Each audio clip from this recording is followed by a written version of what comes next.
Welcome back, government students. Hope everyone is doing well. We're going to be continuing with our coverage of material for this second unit, which is focusing on politics in America. Before we get to the activity for today, we just want to hit the reminder that's written on the top of the screen. And that's just referring to the fact that marking period 1 ends on Friday. Okay, so any missing work must be in by 4 p.m. on Friday. Okay, that's the cutoff for turning in anything that is missing. Students that are failing, I sent you emails directly through Google Classroom that include the list of assignments that you are currently missing.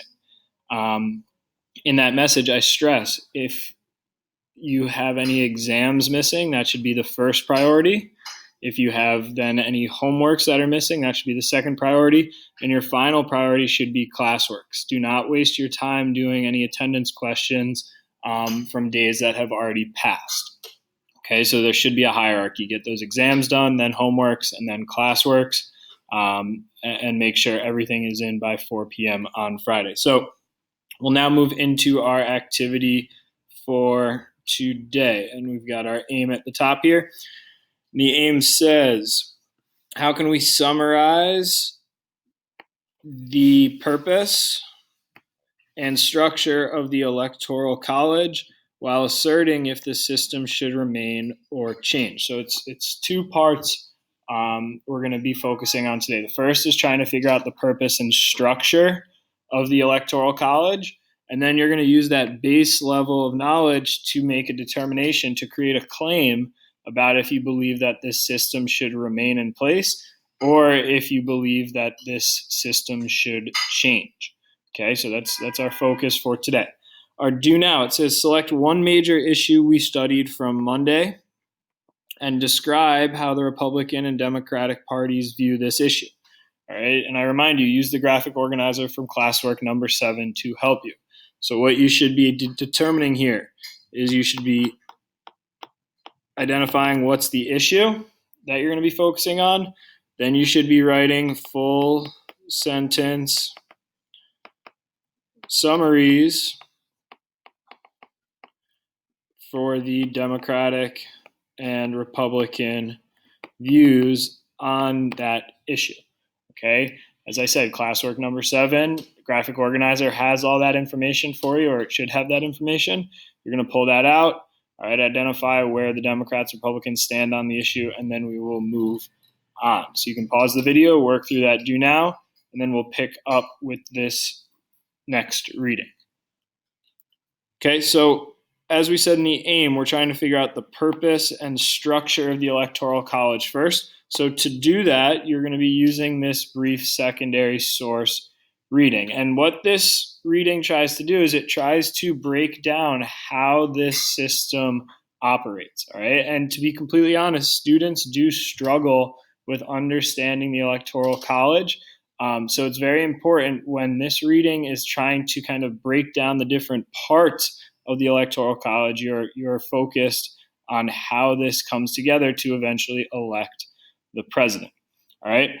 Towards the end of the reading, it does address how the Electoral College has come under fire in recent elections, and why some people call into question if this is the system that should be utilized to select the president. So you have some analysis questions below. All right. Summarizing the purpose and process of the Electoral College. Why do some people view the Electoral College as a problematic system for electing the president? And then at the bottom, you're trying to figure out what are 2 reasons the Electoral College system was created. So when the founding fathers put this system in place to elect the president, what are 2 reasons for them creating this? What's their rationale for creating this system? Okay, so you can pause the video, work through the reading. Remember, if you're stumped, read the question, turn it into a sentence starter, then go back to the text with a clear focus for what you should be looking for. All right, to conclude today, we're now going to look at the pros and cons of different electoral systems. All right, so You've read about the Electoral College. That's the current system the United States uses for selecting the president. But we're also going to be introduced to another method for electing the president that a lot of people believe the United States should shift to, and that is the popular vote. Okay, so what you guys are going to be doing is you have this graphic organizer that's provided to you, and you're going to be reading through the arguments in favor of the Electoral College, and then you're going to be reading through the arguments in favor of the popular vote. Okay, and what you're going to be doing in this chart is identifying 3 arguments that are being made for having each of those systems. So in the Electoral College side, these should be why the Electoral College is a pro. Why is it a positive in the political system in the United States? On the right-hand side, you're identifying the pros of the popular vote system. Okay, so you're trying to figure out why do some people in America advocate for the popular vote being utilized to select the president. All right, you're using this text that's attached to the document. As you'll see, the top is focusing on Electoral College, the bottom is focusing on popular vote.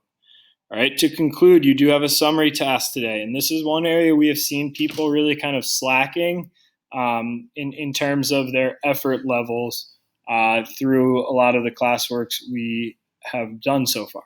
All right, so in the short response, you're going to make a claim that supports either the current Electoral College system or the popular vote system. So you're choosing one or the other. You're not choosing both, okay? So do you think the Electoral College system is better for the United States, or do you think we should shift to just using the popular vote? You need to take a stand, all right? I don't want people sitting on the fence. Take a stand, all right?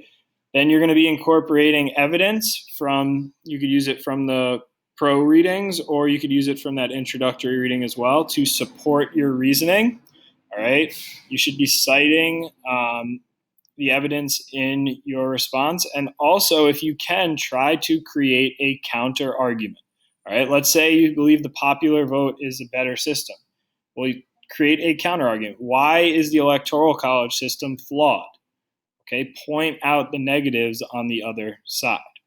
All right, so this should be a paragraph that has a claim, supporting evidence,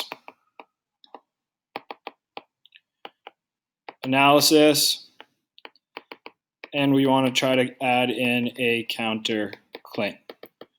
Okay, to help you guys out, I want to bring this infographic onto the screen. Okay, and this kind of shows you how the Electoral College process works. We have it in text, but I want to give you guys a visual as well.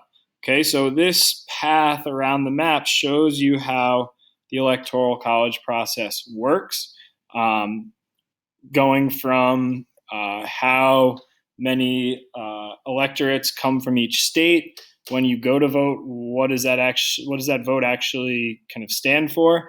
And then how does a president end up winning the election? In the middle, we also have a map showing you how many electors each state has. Okay, so if you're confused by the reading, I would encourage you to pause the video and use this infographic to try to figure out how the Electoral College actually operates. All right. Today is going to be a live teaching day. So if you are in 2nd and 5th period, I will be teaching students live. So we won't have our office hour Zoom sessions. But as always, if you have any questions or concerns, you can comment on the document. I'll respond to try to clear up those confusions, or you can shoot me an email.